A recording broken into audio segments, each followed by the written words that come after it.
전에 한국에서 신학교 선생을 하고 있었을 때 제가 가지고 있는 교회에서의 공식적 직함은 협동 목사였습니다. 협동 목사가 뭔가? 협동 목사는 특별하게 하는 일이 정해지지 않은 사람, 그러나 신학교에서 가르치는 사람, 이런 사람을 주로 협동 목사라고 불렀습니다. 그러다 보니까 제가 특별히 교회에서, 지교회에서 맡아서 해야 될 일이 많지 않았어요. 이 일이 저에게 시간적 여유를 좀 주었습니다. 그래서 덕분에 저는 늘 제가 있던 교회만 왔다 갔다 했는데 주님의 이름으로 모이는 다른 여러 교회들을 방문할 수 있는 기회들이 많이 있었습니다. 그래서 한 교회에 가서 성경 공부를 한 2-3개월가량 했던 기억이 있습니다. 보통 성경 공부 주중에 하는데 거기 참석하시는 분들 가운데 성도분 한 분이 기도를 하고 이렇게 성경 공부를 시작하곤 했습니다. 근데 어느 날 한 분이 이렇게 기도를 하시더라고요. 하나님, 오늘 하루도 썩을 양식을 위해서 분주하게 일했습니다. 이 저녁 하나님이 주시는 생명의 양식을 먹기 위해서 달려 나왔습니다. 우리의 영혼을 하늘의 신령한 양식으로 흡족하게 채워주십시오. 대략 이런 정도의 기도였던 것으로 제가 기억합니다. 그런 기도를 하고 있는 성도들의 마음을 목사로서 모를 리가 없죠. 얼마나 피곤했겠습니까? 하루 종일 육체적인 또 정신적인 노동을 하다 예배당에 하나님 말씀을 듣겠다고 나온 그 성도들의 마음을 목사가 어찌 모르겠습니까? 목사로서 그런 성도들을 볼 때마다 참 귀하다는 생각을 하고 동시에 그들의 육체의 필요를 생각하기 때문에 짠하다는 생각도 동시에 하게 됩니다. 그 기도를 들으면서 제가 그런 생각을 했어요. 참 귀하면서 동시에 또 짠하다.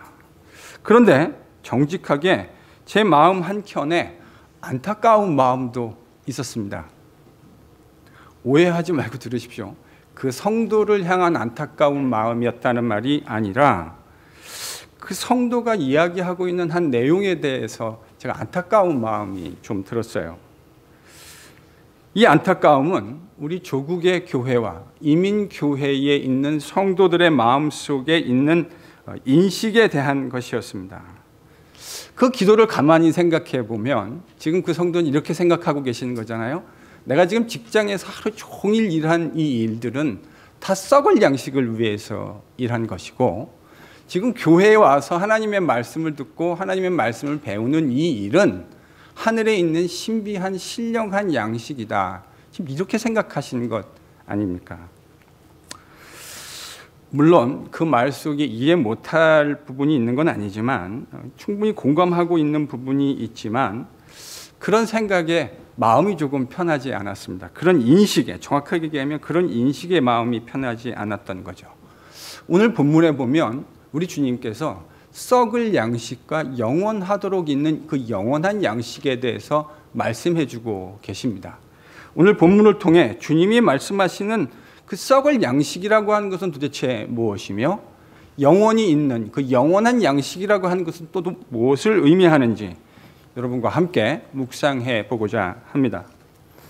오병이어 사건, 저희들이 지난 주간부터 계속 묵상해 왔던 이 오병이어 사건 뒤에 주님은 파도를 밟으며 제자들을 향해 걸어 오셨습니다. 요한은 그 이야기를 통해서 예수님이 누구이신지를 분명하게 깨닫게 된 것으로 보입니다. 주님은 바다의 파도를 밟으시며 그의 백성을 찾아오시는 창조주 하나님이라는 사실을 알려주고 싶으셨습니다.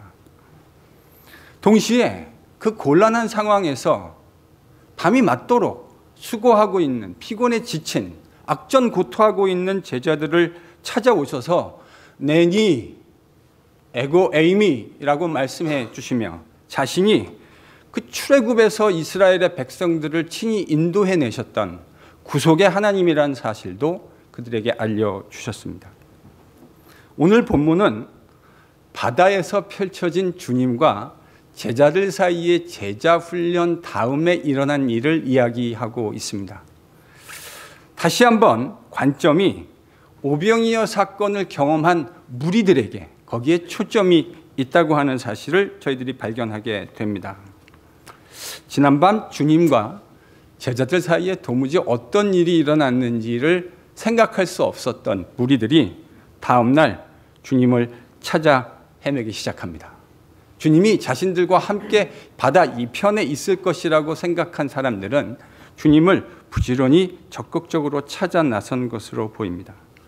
저는 지금 이 무리들이 주님을 찾아 나서는 이 행위가 매우 적극적인 성격을 띠고 있다고 생각합니다. 어떻게 알 수 있는가? 24절을 같이 한번 읽겠습니다. 여러분 거기 보면 이렇게 돼 있죠. 무리들이 지금 예수님이 안 계시다는 사실을 알게 되었다. 매우 심플한 한 센텐스인데요.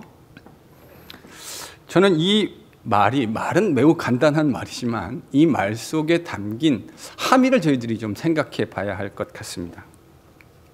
제가 가끔 심심할 때 보는 그 클립이 하나 있는데 그게 뭐냐면 내셔널 지오그래픽이라고 하는 겁니다. 거기 보면 동물에 대한 것들 또 식물에 대한 이런 화면을 저희들이 보게 되는데 제가 어느 날 이 내셔널 지오그래픽을 보다가 한 그 안데스 산지에 서식하는 식물에 대한 이야기를 듣게 됐어요. 근데 그 나레이터 하시는 분이 한 센텐스로 스테이먼트를 이렇게 말씀하시더라고요. 이 식물은 안데스 산지의 해발 3,000m 이하에는 서식하지 않습니다.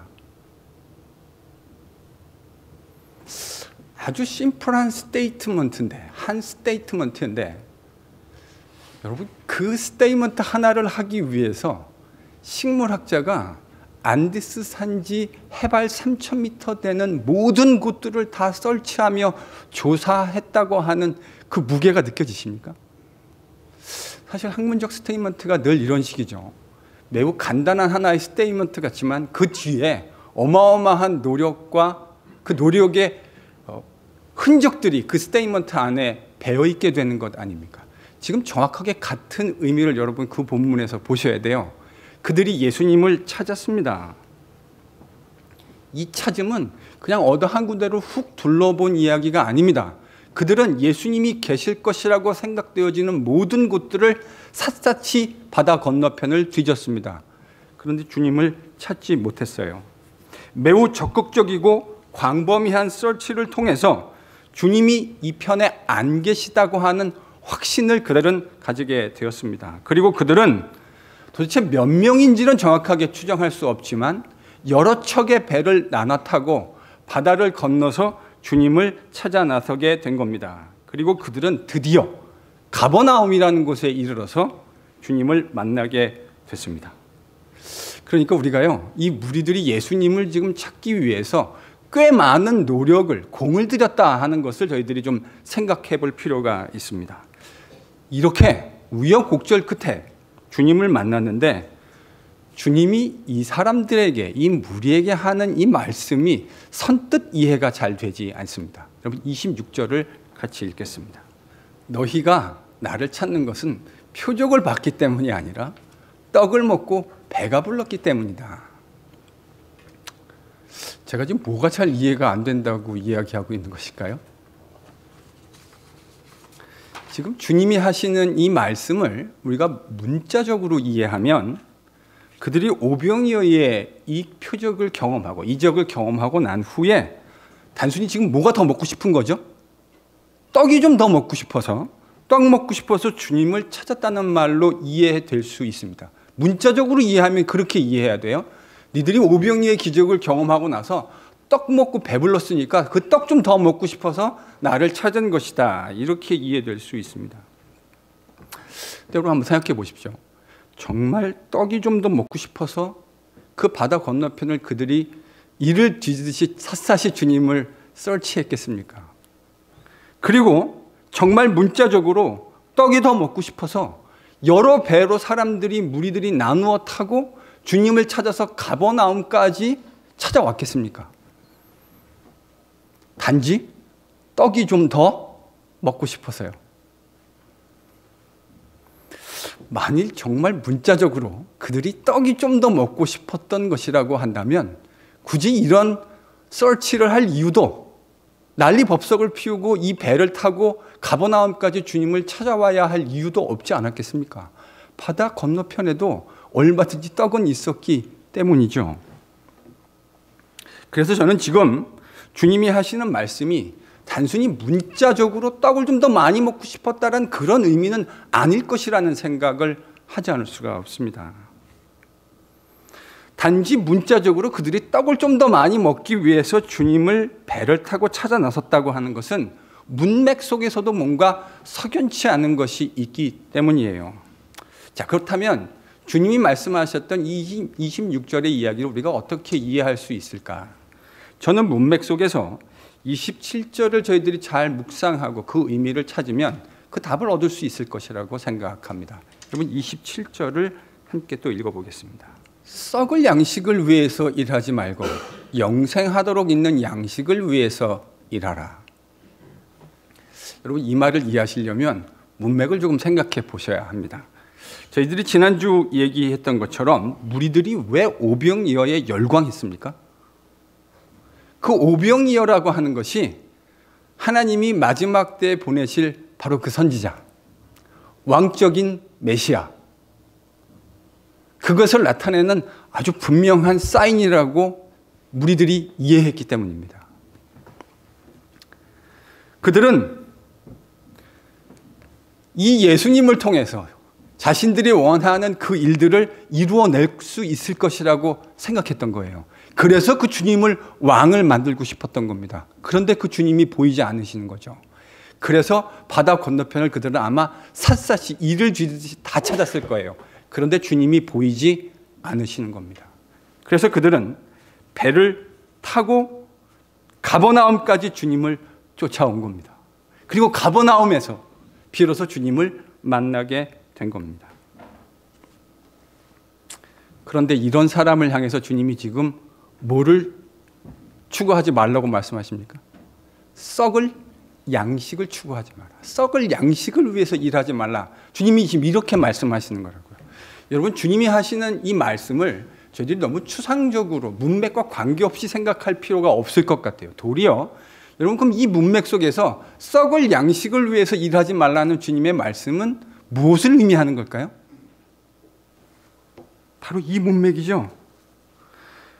갈릴리 군중들이, 갈릴리 무리들이 생각하고 있었던 것처럼 주님을 왕으로 삼아서 그들이 기대하고 있는 정치적 독립을 이루어내려고 하는 바로 그 생각, 그걸 주님이 지금 뭐라고 규정하고 계시는 거예요? 썩을 양식. 그러니까 썩을 양식이란 건 우리들이 문맥과 관계없이 추상화시키는 그런 내용이 아니라 이 본문 속에서는 매우 구체적인 내용을 담고 있는 겁니다. 주님을 왕으로 삼아서 그들이 이루고자 했었던 바로 이스라엘의 독립을 이루어내려고 했던 갈릴리 무리들의 생각, 여러분 그걸 지금 주님이 뭐라고 부르고 계시다고요? 썩을 양식. 근데 가만히 생각해 보면 여러분 이스라엘 백성의 입장에서 이스라엘의 독립을 추구한다고 하는 것이 나쁜 일입니까? 아니 이스라엘 백성이 이스라엘의 독립을 염원한다고 하는 것이 우리가 나쁜 일이라고 규정할 수 있겠습니까? 당장 100여 년 전에 한국이 일제 치하에 있었을 때 적지 않은 그리스도인들이 우리 조국의 독립을 위해서 열심히 싸웠다고 하는 사실을 저희들이 기억하고 있지 않습니까?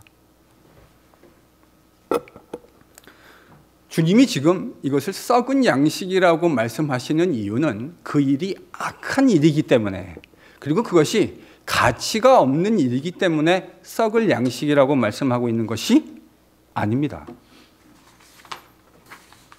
그럼 왜 주님은 자신을 왕을 삼아 이스라엘의 독립을 염원했던 무리들의 시도를 썩을 양식이라고 표현하셨을까?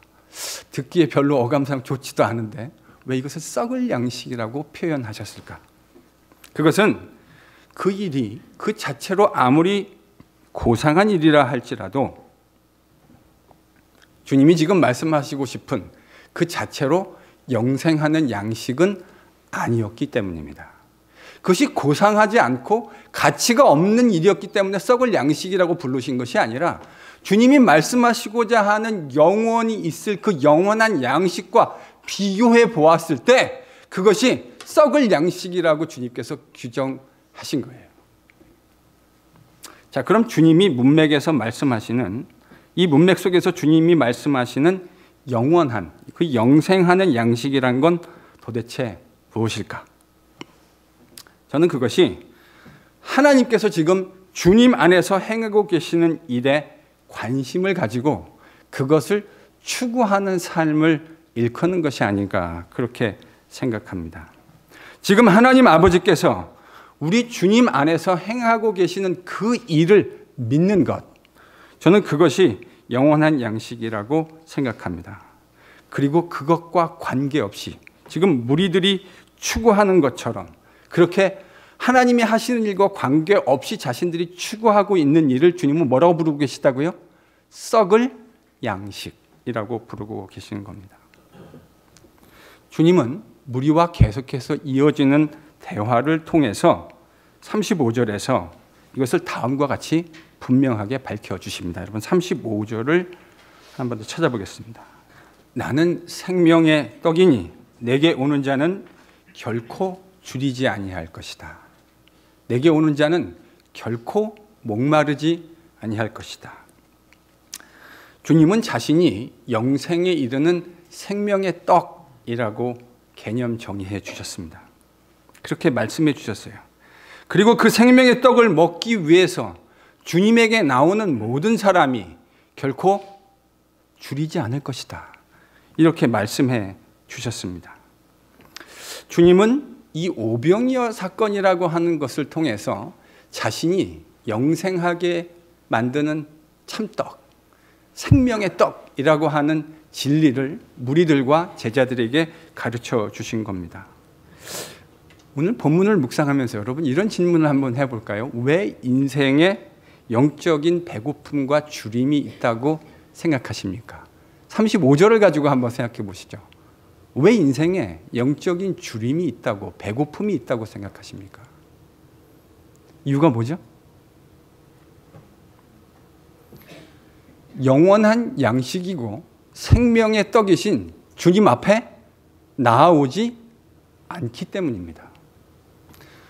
영적인 배고픔을 느끼지 않으려면 생명의 떡이신 예수님을 섭취해야 하는데, 생명의 떡이신 영원한 양식이신 주님을 섭취하기 위해서 주님 앞에 나아오지 않으니 바로 거기에 영적인 배고픔이 있을 수밖에 없는 거죠.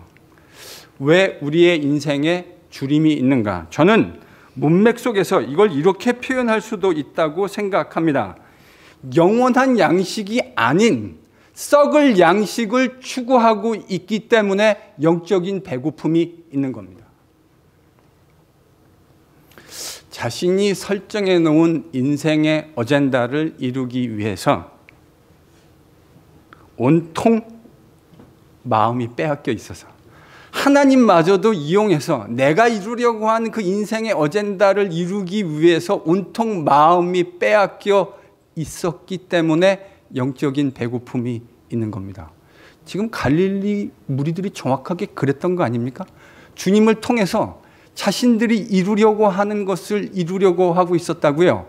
그걸 주님이 썩을 양식이라고 규정해 주고 계시다고요. 바로 그 썩을 양식을 추구하고 있기 때문에 영적인 기갈과 배고픔이 우리 인생에 있는 겁니다. 그들에게만 그런 배고픔이 있는 것이 아니라 우리에게도 똑같은 배고픔이 있게 되는 거죠. 그런 삶을 추구해도 영적으로 늘 헛배가 부르게 되어 있어서 늘 배고픔을 다시금 느끼게 되기 마련인 겁니다. 저는 이제 이런 관점에서 정리해 본다면 썩을 양식, 영원한 양식, 이것이 핵심이 무엇을 하느냐에 있는 것은 아니라는 생각을 하게 됩니다. 무엇을 하느냐가 중요하지 않다는 말씀은 아닙니다. 그러나 진짜 썩을 양식과 영생하는 양식을 나누는 것은 우리가 무엇을 하느냐로 규정하는 것이 아니라 우리가 누구를 위해서 무엇 때문에 그것을 하느냐로 저는 규정할 수 있다고 생각합니다. 내가 무엇 때문에, 내가 누구를 위해서 그 일을 하고 있느냐에 따라서 그 질문의 답에 따라 그것이 썩을 양식이 될 수도 있고 영원한 양식이 될 수도 있다는 말입니다.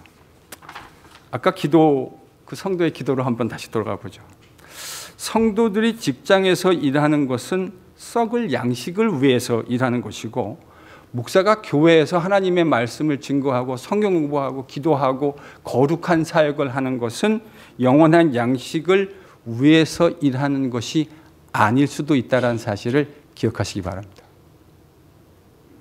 무엇을 하느냐로 규정하는 것이 아니라 왜 그것을 하고 누구를 위해서 그것을 하느냐가 그것이 썩을 양식인지 아니면 영원한 양식인지를 결정할 수 있는 저는 핵심이라고 생각합니다. 그래서 저는 도리어 이렇게 이야기할 수 있다고 생각해요. 성도들이 직장에서 행하는 일이 우리 주님을 생각하고 우리 주님을 사랑하기 때문에 우리 주님께서 기대하시는 섬김의 삶을 직장 가운데서 살아내고 있다면 저는 그게 영원한 양식을 위한 일이 된다고 생각합니다.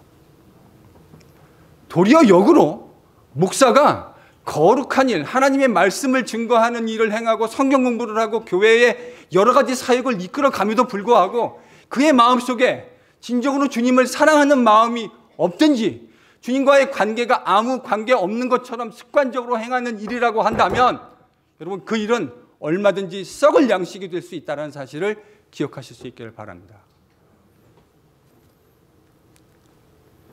그러니까요, 내가 무엇을 하느냐에 의해서, 그것이 안 중요한 건 아니지만, 값어치 없는 것은 아니지만, 내가 무엇을 하느냐에 의해서 썩을 양식과 영원한 양식이 결정되는 것이 아니라 내가 누구를 위해서 어떠한 마음으로 그것을 하느냐가 그것이 썩을 양식인지 아니면 영원한 양식인지가 결정된다는 말입니다.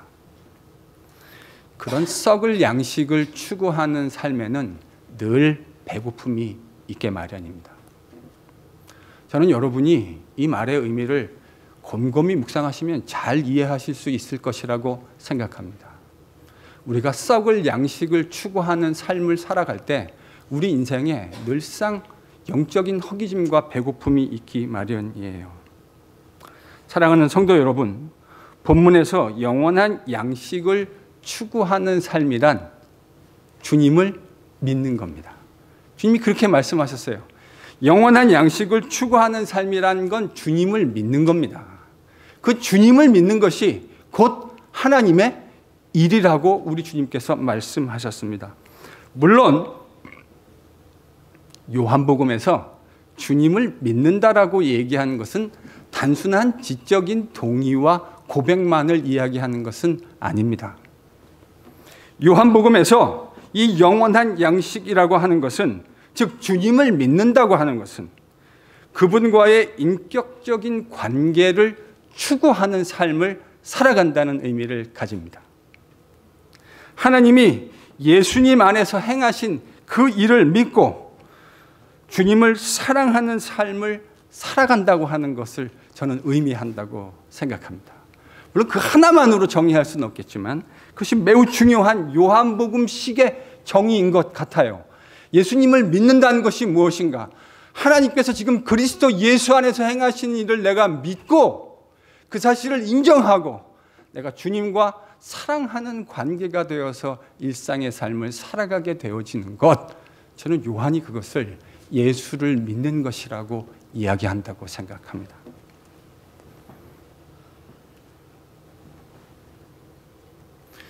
내가 설정해 놓은 인생의 목적을 위해서 하나님마저도 도구화할 수 있는 것이 여러분 인간입니다. 내가 설정해 놓은 그 인생의 목표를 이루기 위해서 하나님마저도, 천지를 지으신 창조주와 구속자인 하나님마저도 내 목적을 위해서 얼마든지 도구화할 수 있는 것이 여러분 인간이에요. 바로 그와 같은 자세로 살아가는 것을 주님이 오늘 뭐라고 부르시고 계시다고요? 썩을 양식을 위해서 살아가는 것이다 그렇게 말씀하고 계시더라고요. 갈릴리의 군중들이 그랬던 것처럼요. 자신들이 정해놓은 어젠다를 이루기 위해서 우리 주님을 이용해서 그것을 이루려고 하는 삶, 여러분 그게 바로 썩을 양식을 추구하는 삶입니다. 그런 곳에는 늘상 영적인 배고픔이 있기 마련입니다. 물론 주님을 믿는다는 것을 저는 이것 하나로 다 표현해낼 수 있는 것이라고 생각하지는 않습니다.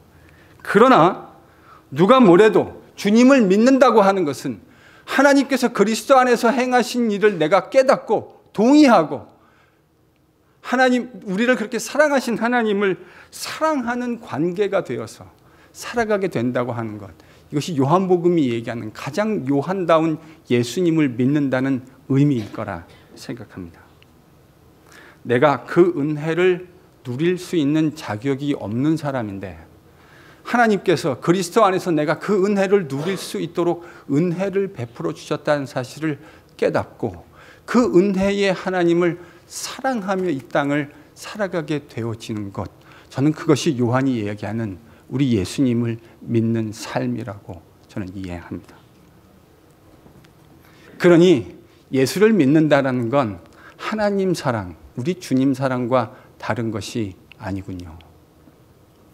여러분, 예수를 믿고 우리 주님을, 우리 하나님을 사랑하는 삶에 반드시 나타나는 증거가 있는데, 제가 만나본 수많은 하나님의 사람들은 예수를 믿고 그 예수와 하나님을 사랑하는 사람들의 삶에 공통적으로 나타나는 증거가 있는데, 여러분 그게 무엇이냐면 하나님께서 허락하신 주변에 있는 형제들을 사랑하는 겁니다. 가만히 관찰해 보십시오. 하나님을 사랑하는데 주변에 있는 형제를 사랑하지 않는 사람은 하나님을 진짜로 사랑하는 것이 아닙니다. 하나님을 진짜로 사랑하는 사람은 옆에 있는 형제들을 사랑하게 되어 있습니다. 제가 보니까 그렇더라고요. 그 상상할 수 없는 하나님의 은혜를 받은 사람이 그 옆에 있는 형제들을 사랑하지 않는다.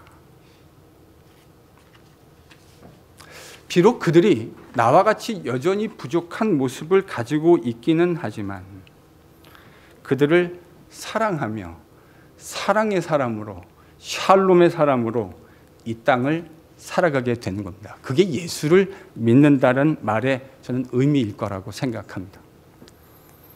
2012년 영화 광해라는 것을 제가 미국에서 공부를 마치고 한국 가서 제 인스톨레이션에 오셨던 그 목사님과 목사 둘이서 이 광해라는 영화를 봤습니다. 그때가 참 한국은 정치적으로도 매우 중요한 시기였어요. 근데 그 광해라는 영화를 보면 여러분도 보셨을 거라고, 보신 분이 있으실 거라고 생각하는데 저한테는 제일 명장면이 이 장면입니다. 청나라와 명나라 사이에서 조선에 있는 조정의 대신들이 어떻게 외교를 해야 하느냐. 참 우리나라는 그때도 그렇고 지금도 그렇고 참 고단한 삶을 살고 있는 것 같아요.